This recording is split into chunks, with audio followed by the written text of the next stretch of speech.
잘 오셨습니다. 사랑하고 축복합니다. 그래서 사실 오늘 설교는 전도 설교입니다. 복음 설교입니다. 그래서 설교의 대상이 처음 복음을 듣는 사람들을 위해서 말씀을 준비했습니다. 그러나 교회를 10년 다니고 20년 다녀도 복음이 무엇인지, 왜 예수님의 이름만이 복음인지 정확하게 알지 못하고 또 그것을 말하지 못하는 그리스도인들도 많습니다. 오늘 이 시간에 말씀을 잘 듣고 왜 예수님이 복음인지 잘 기억하고 전달할 수 있는 은혜가 여러분에게 있기를 주님의 이름으로 축복합니다. 기독교인들은 이 성경 66권을 진리의 말씀으로 믿는 사람들입니다.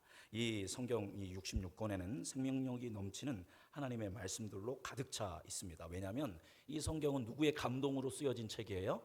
하나님의 감동, 성령의 감동으로 쓰여진 책입니다. 자그마치 이 창세기에서 요한계시록까지 몇 년 동안 쓰여졌냐면 1600년 동안 쓰여졌습니다. 그리고 저자는 몇 명이냐면 40여 명의 저자가 있습니다.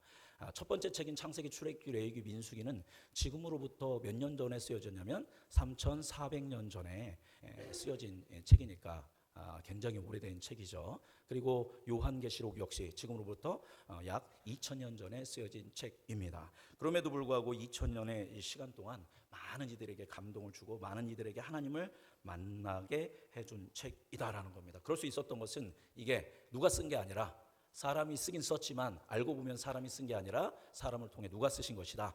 하나님께서, 성령께서 쓰신 책이기 때문에 이 성경에는 너무나도 중요한 구절들이 많습니다. 다 중요하죠.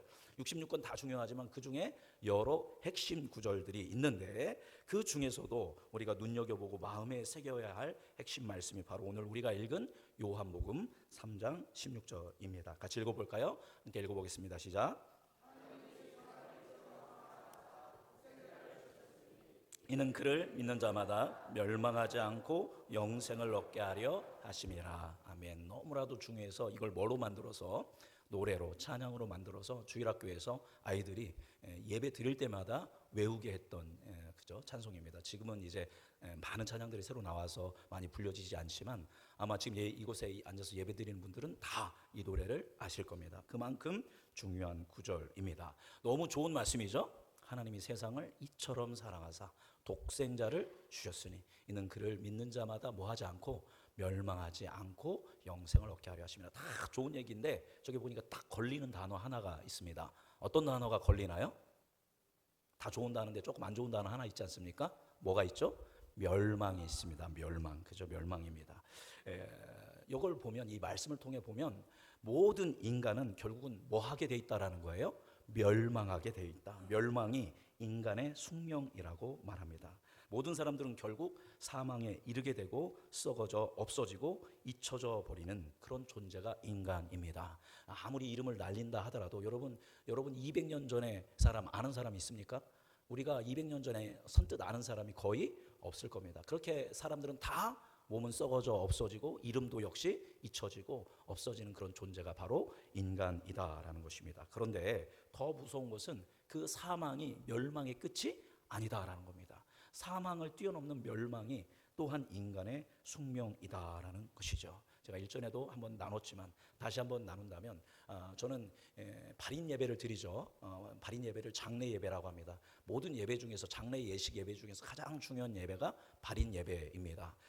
우리 권사님들이 주로 저와 함께 이제 가서 예배 드리시는데, 발인 예배 때 우리 권사님들 기억하시는지 모르겠지만 저는 늘 어떤 말씀을 전하냐면 똑같은 말씀을 전합니다. 말씀을 준비하기 싫어서가 아니라 이 지금 이제 하나님의 소천을, 부름을 받은 사람, 그리고 함께 예배드리는 성도, 또 믿는 유족과 믿지 않는 유족들에게 명확하게 마음에 기억할 수 있도록 늘 발인 예배 때는, 이 장례 예배 때는 동일한 설교를 하게 됩니다. 그 부분에 이제 기준으로 해서 그것을 좀 더 덧붙여서 심화해서 오늘 말씀을 나누도록 하겠습니다. 사람들은 뭘 가장 두려워할까요? 여러분 뭐가 가장 두렵습니까? 여러분 죽음이 두렵습니까? 주일학교한테 물어봤어요. 주일학교한테 뭐가 제일 무섭니? 우리 동일한 말씀을 하거든요. 주일학교 때 사람이 제일 무섭습니다. 중학교 1학년이 사람이 제일 무섭습니다. 또 어떤 사람은 귀신이 무섭습니다. 또 어떤 아이는 돈이 무섭습니다. 우리는 단번에 죽음이지만 우리 주일학교 애들이 오히려 사람, 귀신, 돈 이런 게 무섭다는 아주 철학적인 그런 답변을 했습니다. 물론 그것이 무섭죠. 그러나 사실 알고 보면 인간이 가장 두려워하는 건 뭐예요? 죽음이다라는 것입니다. 여러분, 그럼 왜 죽음이 무섭습니까? 왜 죽음이 두렵습니까? 두려운 데는 이유가 있잖아요. 그죠? 왜 죽음이 두려울까요? 제가 주일학교 애들한테 또 물어봤습니다. 왜 죽음이 무섭니? 죽으니까요. 이렇게 하니까 할 말이 없더라고요. 그죠? 왜 죽음이 두렵습니까? 여러 이유가 있겠지만 제가 세 가지로 분석해 봤습니다. 첫 번째는 사람들이 죽음을 두려워하는 이유는 죽음 이후에 어떤 일이 일어날지 전혀 알지를 못한다라는 것입니다. 우리가 전혀 알지 못하는 것을 전혀 정보 없이 가려고 하면 걱정이 되고 근심이 되고 두려움에 사로잡히게 된다라는 겁니다. 남자들이 그런 두려움에 사로잡힐 때가 있어요. 미지의 세계에 갈 때 굉장히 두려움에 사로잡힙니다. 언제일까요? 군대 갈 때입니다. 군대를 가면 완전 새로운 세계가 열리거든요. 이와 같이 우리가 모르는 세계에 진입할 때는 굉장히 큰 두려움을 느끼는데 우리가 죽음 이후에 어떤 일이 우리에게 벌어질지 전혀 알지를 못하기 때문에 누가 말해주지만 그거야 사실인지 아닌지 누가 가봐야 알 일이에요. 내가 가봐야 알 일이기 때문에 죽음 이후에 어떤 일이 일어날지 모르기 때문에 두려워하게 됩니다. 두 번째로는 죽음 이후에 어떤 일이 일어날지는 모르겠는데 계속 들은 소리가 있어요. 여기저기에서 들은 소리가 있어요. 꼭 죽음 이후에는 뭐가 있다? 심판이 있다라는 얘기를 들었어요. 우리 민족도 기독교가 들어오기 전에 먼저 이러한 게 있었죠. 우리가 죽으면 누구 앞에 가요? 염라대왕 앞에 갑니다. 그래서 염라대왕이 여러 가지 죄들을 쭉 한 다음에 살펴본 다음에 야 너는 죄과가 크다 하면 어디로 가요? 지옥으로 가고 너는 괜찮다 하면 어디로 가요? 천당으로 갑니다. 천당에 가면 누가 계세요? 옥황상제가 계셔요. 그래서 이미 우리나라는 이 복음이 들어오기 전에부터 복음에 대한 이해가 어느 정도 있었습니다. 이거에 이제 딱 거기에 누구만 들어가면 돼요? 예수님이 들어가고 하나님이 들어가면 되는 거죠. 바로 이와 같이 인간은 바로 이제 죽음 이후에 뭔가 심판이 있다라는 것을 알고 있습니다. 그리고 심판을 통과하지 못해서 내가 어디에 떨어지면 어쩌나, 딱 잘못해 지옥에 떨어지면 어떻게 하나라는 두려움입니다. 이게 두 번째 두려움이고요. 세 번째 두려움은 우리가 죽으면 어떻게 돼요? 다 뭐 하게 됩니까? 이별하게 됩니다. 내 사랑하는 자녀들, 내 사랑하는 남편, 아내, 부모를 더 이상 보고 싶어도 볼 수 없는 그런 이별입니다.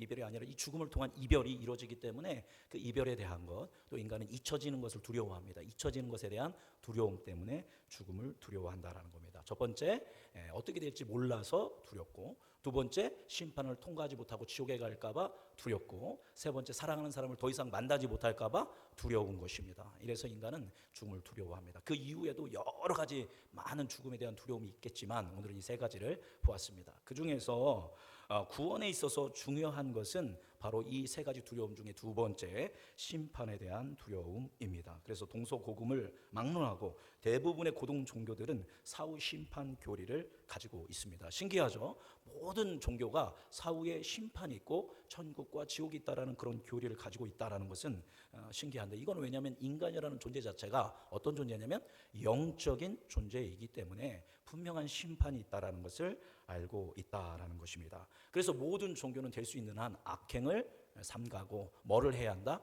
선행을 해야 한다. 불교에서는 뭐를 쌓아야 한다? 덕을 쌓아야 하고 업보를 바꿔야 한다. 그래서 다시 윤회해야 한다. 이런 식으로 모든 종교들이 모든 그 고등 종교들이 선행을 이야기합니다. 또 이제 유대교라든가 그 알라신을 믿는 이슬람교는 율법을 지켜야 하는 이런 선행에 대해서 강조를 하게 됩니다. 그래서 이게 종교의 순기능이라고 합니다. 내 욕구대로 살고 싶고 내 욕심대로 살고 싶지만 내가 종교를 가지고 있으니까 죄를 지으면 어디 가요? 지옥을 가니까 죄에 대한 죄를 짓지 말고 내가 선한 것을 더 많이 해야겠다라고 하는 것이 종교의 순기능이라 할 수 있습니다. 여러분, 그런데 선행을 많이 한다고 해서 또 종교적 수행을 많이 한다고 해서 자유로워질까요? 절대 그렇지 않습니다. 제가 존경했던 이제 스님 한 분이 있는데, 목사가 스님 존경한다고 하니까 여러분 깜짝 놀라실 수 있는데, 그분의 어떤 종교적인 것을 존경하는 게 아니라 그분의 좋은 생각들, 좋은 근들을 존경했습니다. 법정 스님이 무소유라고 하는 우리나라의 가장 유명한 수필집 중에 하나를 쓰신 분인데, 제가 20대 때 19살, 20살, 21살 때 그 이제 무소유라는 책을 읽으면서 또 어린 왕자를 읽으면서 순수성과 또 무소유의 의미가 무엇인가에 대해서 보면서 배웠던 그런 시간들이 제사장들이 있었습니다. 굉장히 훌륭한 분이고 종교인으로서나 인간으로서나 굉장히 존경받던 분입니다. 근데 그분이 돌아가실 때 어떻게 했냐면 더 이상 내 책을 뭐 해라? 출판하지 말아라. 다 거둬서 다 없애버려라 라고 이야기합니다. 알고 보니까 자기가 진리라고 믿고 진리라고 추구했던 것들이, 그래서 그것을 기록했던 것들이 다 뭐 했더라는 거예요?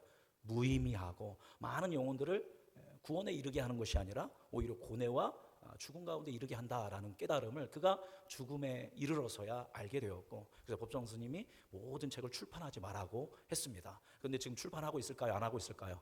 하고 있습니다. 왜냐하면 이게 세상이에요. 그게 돈이 되기 때문이죠.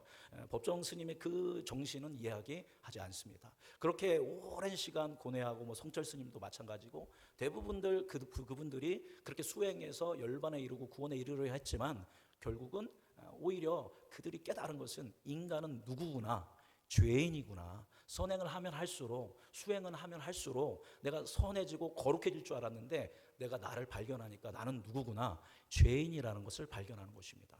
그러니까 선행을 하면 할수록 구원에 이르는 게 아니라 좌절과 절망에 이를 수밖에 없는 것이 인간이다라는 것입니다.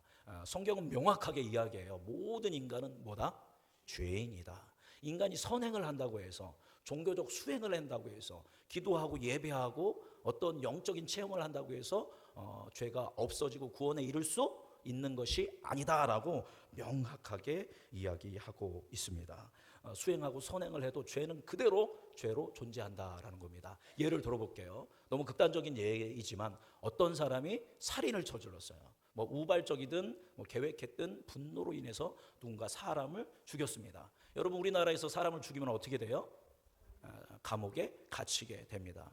그리고 형벌을 받게 됩니다. 어떤 사람은 뭐 10년형을 받고 20년형을 받고 무기징역을 받고 사형 선고도 받기도 하게 됩니다.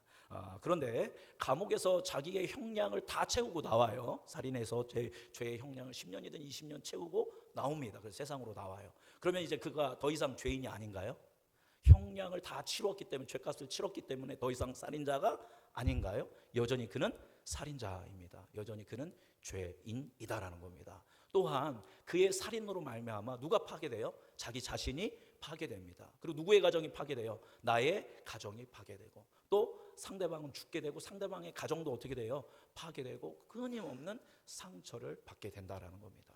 그래서 내가 죄값을 이 감옥에서 다 치렀다고 한들 여전히 나의 정체성은 살인자가 되는 것이고, 그 나의 죄의 결과치는, 죄의 흔적들은 멈추지 않고 계속 눈덩이처럼 불어나는 겁니다.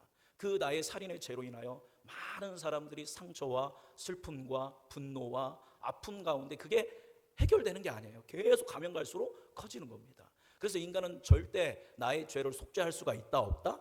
없다라는 겁니다. 아무리 형량을 채워도 그는 여전히 죄인일 수밖에 없는 것이다라는 것입니다. 이것이 죄의 정체성입니다. 자, 그러니까 죄 한 번 지으면 그 죄는 없어진다 안 없어진다? 안 없어집니다. 그 결과치는, 그 흔적은 계속 짙어지고 커지는 게 죄의 힘입니다. 자, 그런데 여러분 여기서 살인하신 분 있으세요? 아무도 없으시죠? 큰 도둑질 하신 분 있으세요? 표정이 도둑질 하신 분도 없으시죠? 그죠? 그러니까 나는 뭐는 아니에요? 죄인은 아니다라고 생각합니다. 그런데 하나님에게는 살인하는 죄나 거짓말하는 죄나, 그죠? 도둑질하는 죄나 뒤에서 누군가를 비방하고 뒷담화하는 죄나 어떤 죄일까요?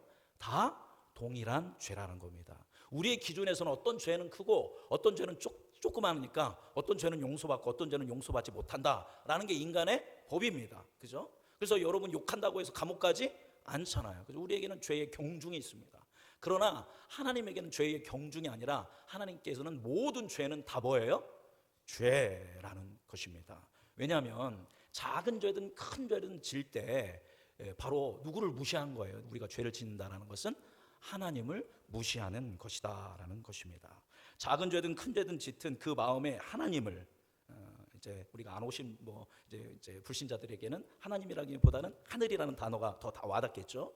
하나님의 하늘을 경외하는 마음이 없었기 때문입니다. 나의 탐욕을 위해, 나의 뜻을 관철시키기 위해 상대방을 통제하고 조종할 때는 이미 하나님을 염두에 두지 않고 죄를 짓는다라는 것입니다. 심중에 하나님을 전혀 개의치 않고 거짓말하고 험담하고 미워하고 분노하고 싸우고 이런다라는 것입니다. 성경은 이걸 뭐라고 얘기한다는 거예요? 죄라고 이야기하는 겁니다. 누군가를 죽이고 도둑질하고 싸우고 이것도 죄지만 성경이 얘기하는 죄의 본질은 우리가 살아갈 때 누구를 무시하는 거예요?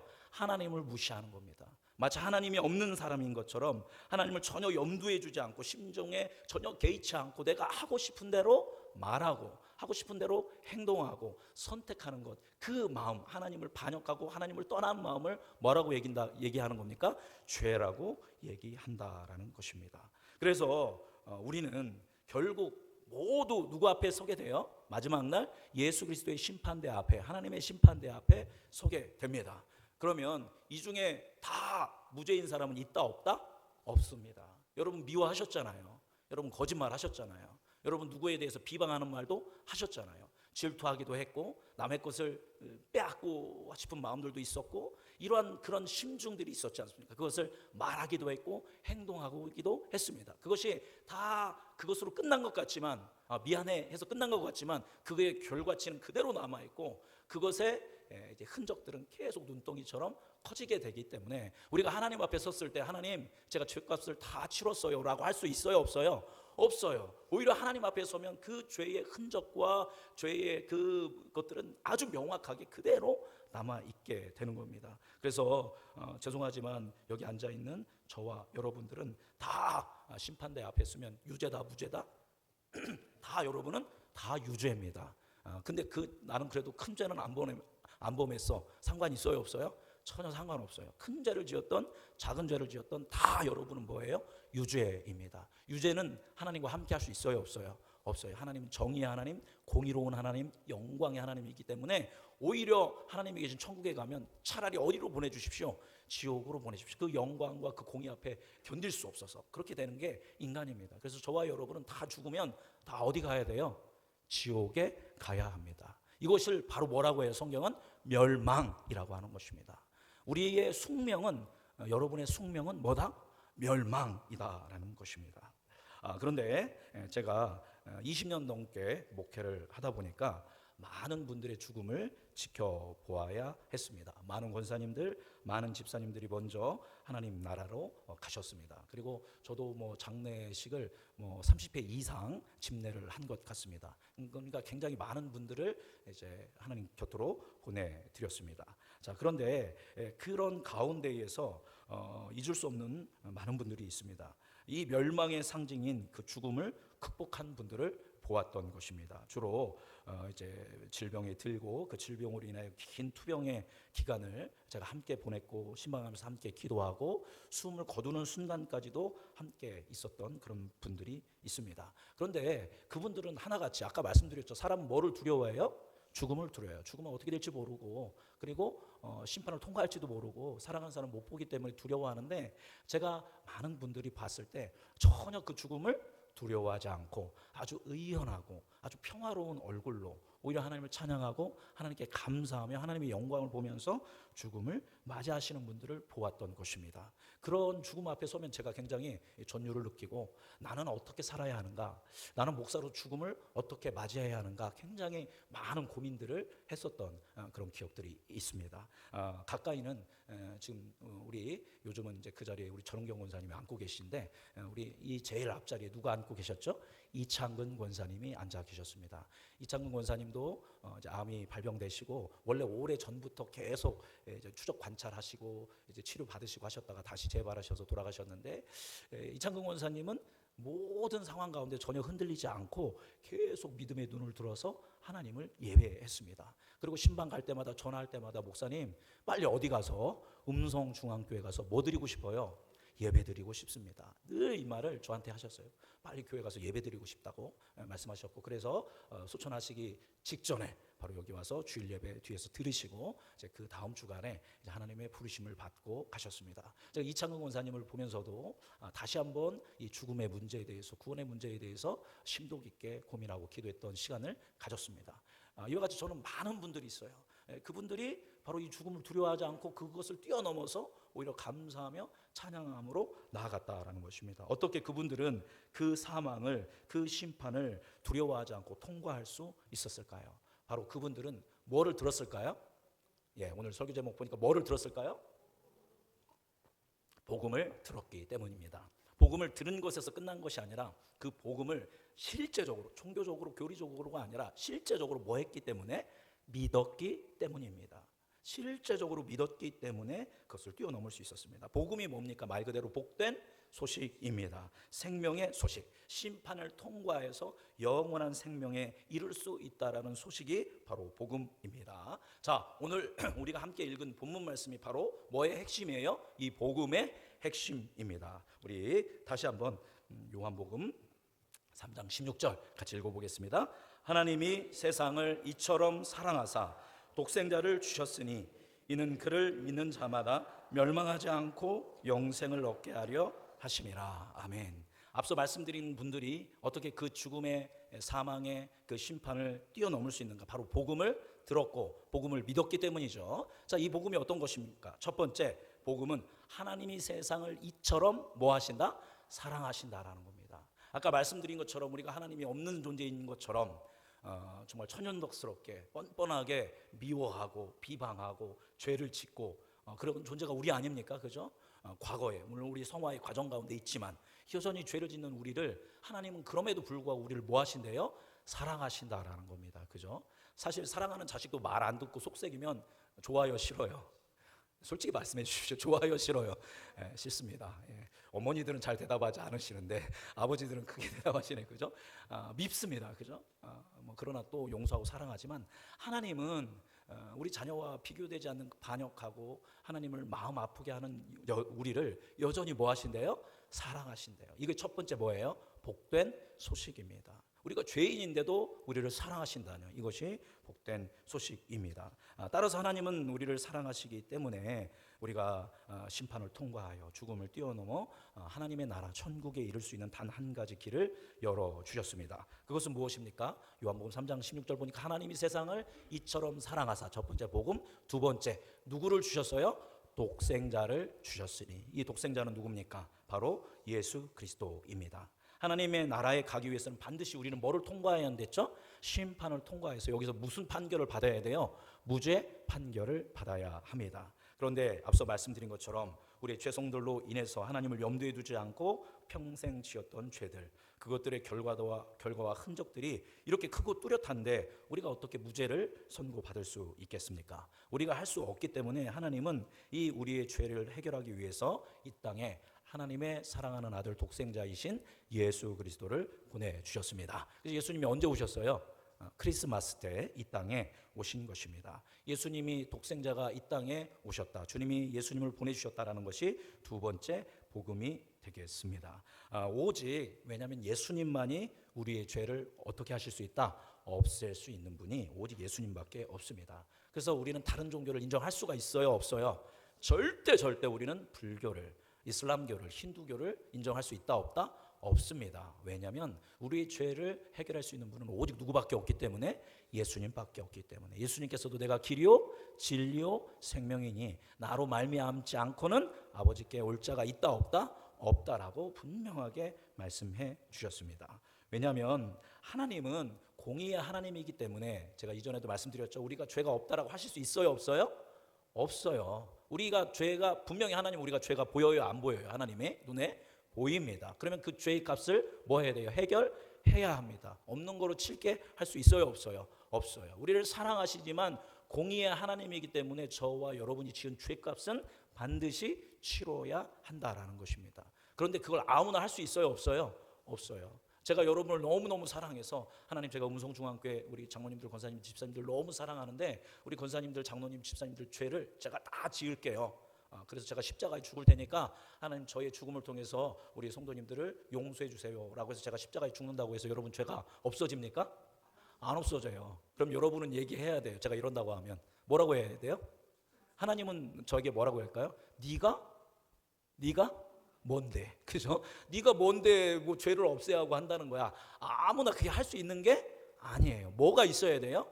자격이 있어야 합니다. 법적 효력이 있는 존재만이 속죄를 할 수 있어요. 그럼 그건 누구만 할 수 있는 걸까요?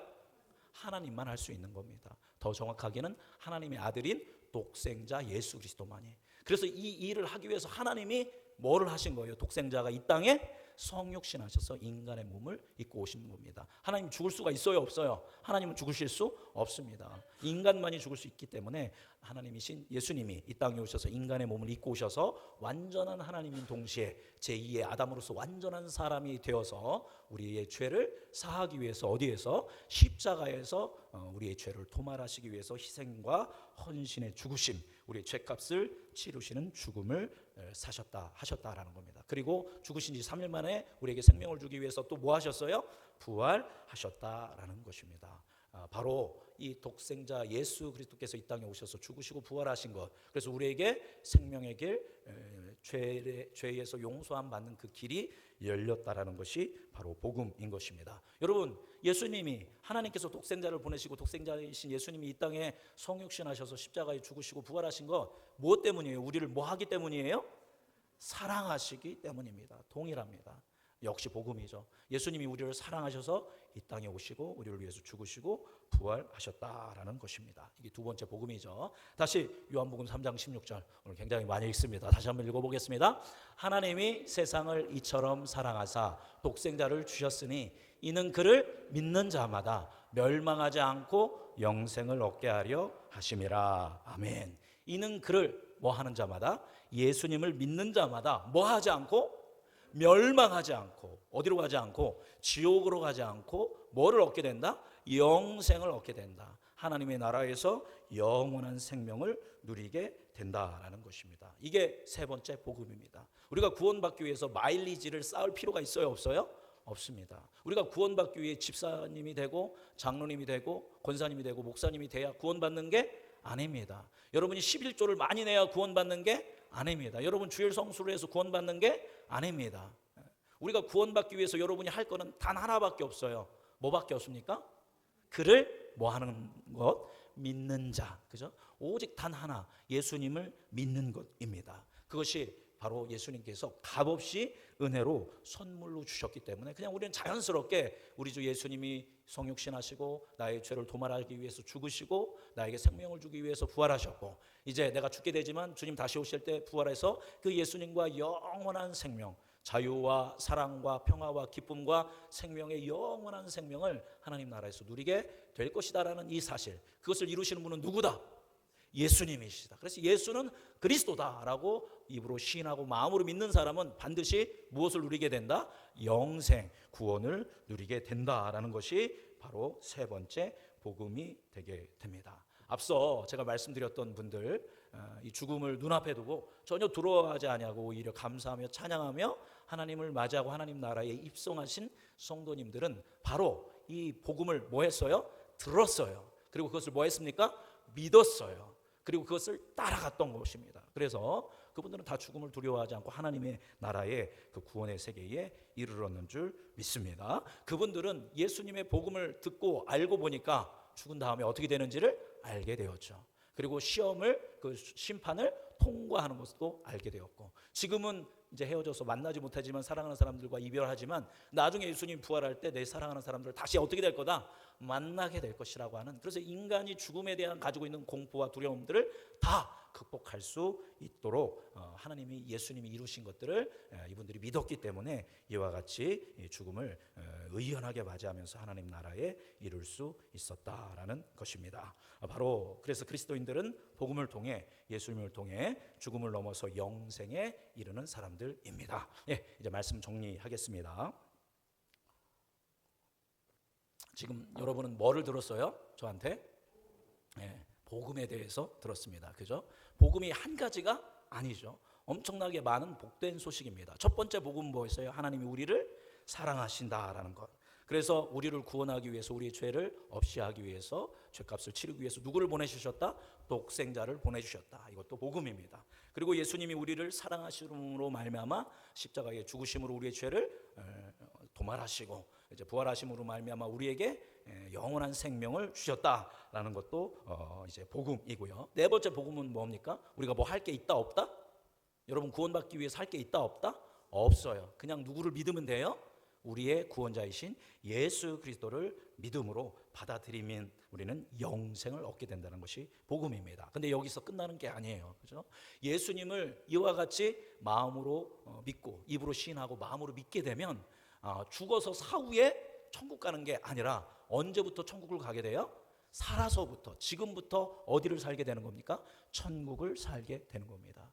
때로 행복할 때도 있고, 때로 고난 가운데도 있고, 때로 아픔 가운데 있고, 때로 외로움 가운데 있을 때도 있습니다. 때로 넘치는 복을 누릴 때도 있습니다. 그러나 그런 모든 가변적인 상황들과 상관없이 누구의 다스림을 받으면서, 하나님의 다스림을 받으면서 우리를 구원하고 구원하시고 앞으로 구원하실 그 예수 그리스도를 붙들고 천국의 삶을 살게 되는 것입니다. 우리의 노력으로 주어지는 것이 아니라 온전하게 예수님의 은혜로 선물로 주어지는 것이 바로 무엇이다? 복음, 구원인 줄 믿습니다. 자, 그러면 그렇다고 해서 우리가 대충 살면 되겠습니까? 안 되겠습니까? 안 되죠. 이걸 안다면 여러분 대충 살 수가 있어요? 없어요? 없어요. 이 복음을 제대로 듣고 예수님에 대해서 안다면 죄를 함부로 지을 수 있습니까? 없습니까? 없습니다. 끊임없이 예수님을 닮아가기 위한 성화의 노력, 선행하는 것, 구제하는 것, 예수 그리스도의 삶을 따라가는 그런 삶을 살게 되고, 그럴 때 우리가 그런 삶을 살 수 있도록 예수께서 성령의 충만함을 허락하여 주셔서 우리가 그 놀라운 삶을 살 수 있도록 인도하시는 줄 믿습니다. 이거 역시 뭐예요? 복음입니다. 그러니까 누구와 관련된 이야기는 전부 다 복음입니까? 예수 그리스도와 관련된 모든 이야기는 우리에게 복된 소식이다라는 것입니다. 그래서 기독교인들은, 그래서 목사인 저는 계속 누구 얘기를 해요? 예수님 얘기를 하는 겁니다. 여러분들도 믿지 않는 사람들한테 무슨 얘기를 계속 해야 돼요? 예수님 얘기를 해야 합니다. 왜냐하면 예수님이 뭐기 때문에? 복된 소식, 복음이기 때문이다라는 겁니다. 그런데 오늘은 다 믿는 분들만 오셨으니까요, 그죠? 근데 이 복음을 들었을 때 복음에 반응하는 사람들이 있습니다. 앞서 죽음을 뛰어넘어서 영생으로 이어나게 들어가신 분들, 그리고 많은 그리스도인들이 복음에 반응한 사람입니다. 그런데 이 복된 소식, 정말 믿기만 하면 되는 너무나도 좋은 이 복된 소식을 듣고도 반응하지 않는 사람들이 많다라는 것입니다. 너무나도 안타까운 것입니다. 선택은 누가 해야 돼요? 결국 우리가 선택을 해야 합니다. 따라서 우리는 누구를 선택해야겠어요? 끊임없이 예수 그리스도를 선택해야 합니다. 어떤 선택을 할 때, 어떤 행동을 할 때, 어떤 말을 할 때 우리의 머리에 늘 누구를 염두에 두어야 돼요? 예수 그리스도를 염두에 두어야 합니다. 예수님이라면 어떻게 하실까를 염두에 두면서 예수님을 믿음으로 나아갈 때 우리 안에 그런 놀라운 새 생명의 역사, 구원의 역사, 하나님의 부흥의 역사는 우리를 통해서 끊임없이 일어날 줄 믿습니다. 그래서 이 복음을 그냥 한쪽 귀로 듣고 한쪽 귀로 흘러보낼 것이 아니라 이 귀한 말씀, 이 생명의 말씀을 사랑하며 마음에 새기며 그것을 따라가는 우리 되기를 소망합니다. 마지막으로 고린도 후서 5장 17절을 읽어보겠습니다. 시작. 그런즉 누구든지 그리스도 안에 있으면 새로운 피조물이라. 이전 것은 지나갔으니 보라 새 것이 되었도다. 할렐루야. 저와 여러분은 새 것이 되었습니다. 누구의 것이 되었어요? 하나님의 것, 예수 그리스도의 것, 하나님의 자녀가 되었습니다. 이후로도 이 놀라운 구원을 마음껏 누리며 하나님께 영광 올려드리며 삶을 사는 우리 음성중앙교회 모든 성도님들, 예배하는 모든 성도님들 되시기를 주님의 이름으로 축복합니다. 기도하겠습니다.